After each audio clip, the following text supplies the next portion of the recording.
तभी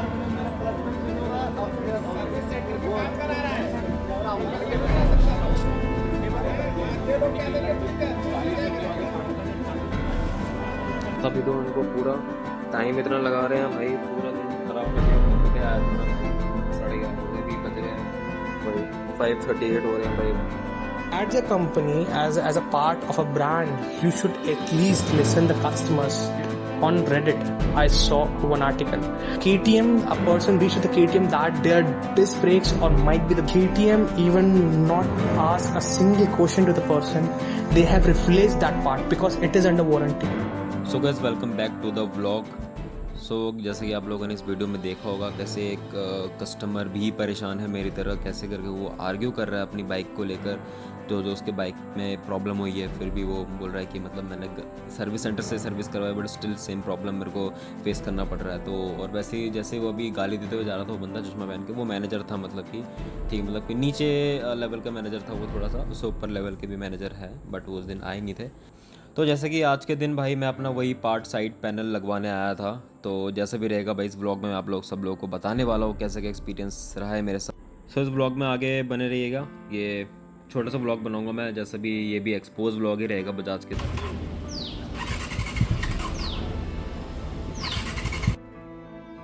ये भैया मेरे को सर्विस सेंटर में ही मिले थे, ये काइंड ऑफ दोस्त बन चुके हैं मेरे। तो मैंने बातचीत वगैरह की, इनका भी एक्सपीरियंस कुछ ज़्यादा खास अच्छा रहा नहीं है। 7-8 हज़ार किलोमीटर चल चुकी है इनकी, शायद से ये 3rd सर्विस है। तो फिर भी ये मेरे को बता रहे थे बजाज की सर्विस वाकई में अच्छी नहीं है। और अभी आप लोग देख सकते हैं वहाँ पे बाइक इनकी स्टार्ट नहीं हो रही। वो तो अच्छा हुआ कि ऑन द स्पॉट इन्हें दिक्कत दिखाई गई है, तब जाके अभी बाइक में से उतर के लोग कह रहे कि भाई यहीं पे ठीक करके दे मेरे को गाड़ी, मेरे को प्रॉपर सब कुछ चाहिए, रास्ते में नहीं बंद होनी चाहिए। बट कभी कभी ऐसा भी होता है, आगे जाके भी दिक्कत आने लगती है। वो भाई 979 का बिल बना है, ये रहा। 5 घंटे स्पेंड करने के बाद भाई साहब मेरे 5.5 घंटे लग गए हैं टोटल, पता है तुम्हें, खाली साइड पैनल चेंज करवाने में। एक तो इनके पास भाई सर्विस मतलब एम्प्लॉयज की बहुत ज़्यादा कमी है भाई, ठीक है। इतना टाइम लग गया मेरे को, 5.5 घंटे मेरे को इन्वेस्ट करना पड़ा, वो भी एक साइड पार्ट के लिए। और कैलिपर थोड़ा मूव हो रहा था और हॉर्न का दिक्कत था, बस वही। हॉर्न का कुछ छेड़ा छड़ा नहीं किया, बज रहा था अभी, बीच में नहीं बज रहा, कह रहे बीच में अगर नहीं बजा तो आप थोड़ा छेड़छाड़ कर देना तो हो जाएगा। तो भाई इतने से काम के लिए भाई एक तो पैसा भी दो उनको, पूरा टाइम इतना लगा रहे हैं भाई, पूरा दिन खराब कर दिया मेरा। सुबह आया था मैं भाई, 11:30 बज रहे हैं भाई, 5:38 हो रहे हैं भाई। अब जाके बाइक ठीक हो गई है, अभी मैं लेके जाऊंगा भाई घर। मतलब कुछ बंदे भी मिले थे, उनको भी काफ़ी टाइम लगता था, वो सर्विस अंदर सर्विस भी नहीं था, इतने से काम में इतना टाइम लगा रहा है। जस्ट एट ऑल इनकी सर्विस पूरी स्लो है भाई। तो उनका पता नहीं एम्प्लॉय कहाँ है कहाँ नहीं, जो भी क्या कर सकते हैं। I bought my dream bike, the Dominar 400, on 5th of September 2025.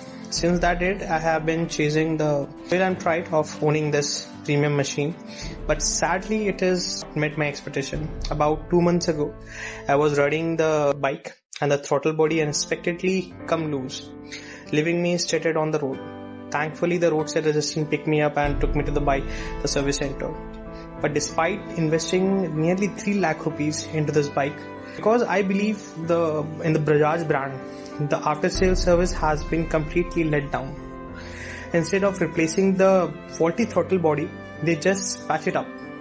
This bike was supposed to be a symbol of quality, but it's been a constant source of frustration for me as of now, to be very honest with you guys.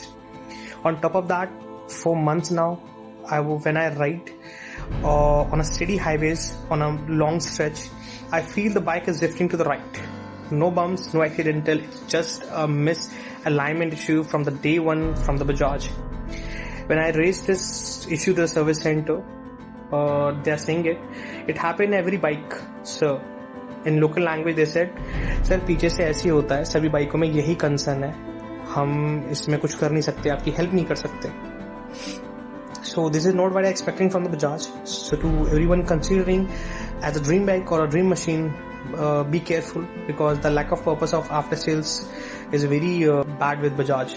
At the time of selling something, the salesmen, the showrooms and the Bajaj, they are giving you all the features in the bike, that this is the most expensive bike, this is the most desirable bike for every boy. But when it comes to the after sales service, the after sales service is completely zero. In Delhi, definitely is completely zero. I saw many videos on YouTube where the Maharashtrian peoples, Mumbai peoples, because the headquarter of the Bajaj or who is going to take the decision, they all are sitting in Mumbai. In Delhi or might be in any other states, they are not even considering your single query, my friends, on a single query. Whenever you reach to them, they are just replace their oil engines or just normal things. If you reach to them with the concern of vibration, heating and misalignment, or might be something is come off, as with me the throttle body was come off while I was riding, that the people are not capable enough to deal with those. A person just took my shit up and they just fixed out the throttle body. Investing so much amount with you, Bajaj, you should at least replace my part. I'm not intentionally doing it, but now I was so frustrated with you because after the throttle body come out, my throttle response is completely worse. When I have the bike which is come with the 4 sports modes, ride mode and other modes. So whenever I'm cruising, whenever I'm on highway, I put it on sports mode and the throttle response is not at that good much. On other hand, the government introduced the E20, ethanol, petrol and all those things. The mileage and the performance from the bike, it will be very low soon because that is other part of concern. But as a company, as a part of a brand, you should at least listen the customers. You should at least listen the customers as the other brand do. I was surfing from the internet. Your warranty policy, I also read your warranty policy over your manual, online manual for the Dominar 400. That is not even a customer oriented. It is company oriented policy. You are not going to replace all those parts, which is the main thing in the bike. I believe if someone is listening this voice, kindly update your policies, kindly listen to the customers. Bajaj की service बहुत अच्छी है, उसे अच्छे बने रहने दीजिए. इस तरह से बेकार करने के लिए आई एम रियली सॉरी, मैं इस तरह से बोल रहा हूँ. अगर किसी को बुरा लगे तो मैं उसके लिए माफ़ी चाहता हूँ. बट ये एक हार्ड रियलिटी है एक साल के बंदे के एक्सपीरियंस की, जो एक बजाज डोमिनार 400 ओन कर रहा है. सो इस चीज़ को सुनिए, इस चीज़ पे गौर कीजिए, इस पे प्लीज़ काम कीजिए. सो गाइस, जैसा कि आप लोगों ने स्टार्टिंग में देखा होगा कि मुझसे इन लोगों ने पैसे चार्ज किए थे वो साइड पैनल के. सो आज 1 महीने से भी ऊपर हो चुके हैं. मैंने उसके लिए जो भी उन्हें बोला था कि ये साइड पैनल के मेरे पैसे ले लिए गए, ये चीज़ फ्री में होना था, स्टिल वो लोगों ने मुझसे पैसे ले लिया.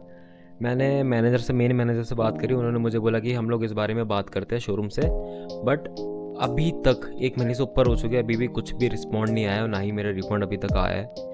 ठीक है, और मुझे नहीं लगता कि आगे और आएगा, क्योंकि 1 महीने से ऊपर हो चुके. तो ऐसी सर्विस है बजाज वालों की, जो चीज़ ये काम मेरा फ्री में होना चाहिए था, उन लोगों ने इसके पैसे ले लिया. और उनको ये चीज़ पता भी नहीं थी कि यार, उन लोगों में मतलब बात ही नहीं उस बारे में कि इस बंदे का जो ये वाला पार्ट है फ्री में ठीक होना चाहिए. क्योंकि यार ऑब्वियसली बात है भाई, इतना जो मैंने आर्ग्यू किया था स्टार्टिंग में, यार फ्री में चेंज करने के लिए ही वो किया गया था. वरना तो स्टार्टिंग में फिर मुझसे ये बोलते कि पैसे से करवा दो. ठीक है, क्लियर कट मुझे यही बात बोलना चाहिए था उन लोगों को. बट आर्ग्यू क्यों किया मेरे साथ?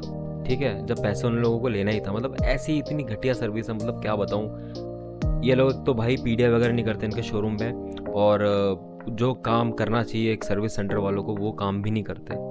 तो मेरा तो भाई रिव्यू एकदम गंदा था भाई. मैं और भी अपने फ्रेंड सर्कल में मेरे 2-3 बंदों से मेरी बात हुई है जिनको बजाज की बाइक, उनका भी कुछ ऐसा खास अच्छा नहीं रहा. कुछ ना कुछ आए दिन ख़राब होते रहते हैं. एंड रिसेंटली मेरा एक फ्रेंड है, उसकी बाइक में मतलब कि इंजन ऑयल के रिलेटेड कोई तो इशू आया है और 8,000 रुपये का खर्चा बताया कंपनी वालों ने. मतलब अपने आप ही ऐसा प्रॉब्लम आ चुका है. अब पता नहीं क्या वो E20 की वजह से प्रॉब्लम है, जैसा भी है भाई, पर बाइक में प्रॉब्लम आई है और बजाज के बाइक में ज़्यादातर आ रही है ये प्रॉब्लम. तो यार पेट्रोल पे हम लोग इतना नहीं कर सकते. और इवन मेरे पापा की जो बाइक है ऑलमोस्ट 15 साल चल रहा है इसका, 2011 में परचेज़ करी थी एंड 2026 चल रहा है अभी. तो पापा की बाइक में ऐसा कोई इंजन में बड़ी प्रॉब्लम नहीं आई. आ चुकी है पहले से बहुत काफ़ी बार, बट वो एज होने के बाद गाड़ी में आती है. बट ऐसे कोई इतना ज़्यादा प्रॉब्लम, मेजर प्रॉब्लम नहीं आया जितना एक बजाज की बाइक में 8-9 हज़ार किलोमीटर चलने के बाद आ रही है. ठीक है, तो यार भाई बजाज को अपनी गाड़ी के ऊपर ध्यान देना चाहिए, और स्पेशली सर्विस सेंटर वालों को। That's it for the video guys, बस इतना ही था। होपफुली आप लोगों को थोड़ा तो समझ आया होगा, और पूरी वीडियो देखी होगी तो थैंक यू गाइज। और आप लोगों के क्या ओपिनियन है बजाज के ऊपर, बजाज की सर्विस आपके पास अगर कोई भी बाइक है तो कमेंट्स में आप लोग बताना, कुछ भी ओपन है पूरा कमेंट सेक्शन। आपका भी कैसा भी एक्सपीरियंस रहा हो, अच्छा ख़राब जो भी रहेगा आप लोग बताना मुझे।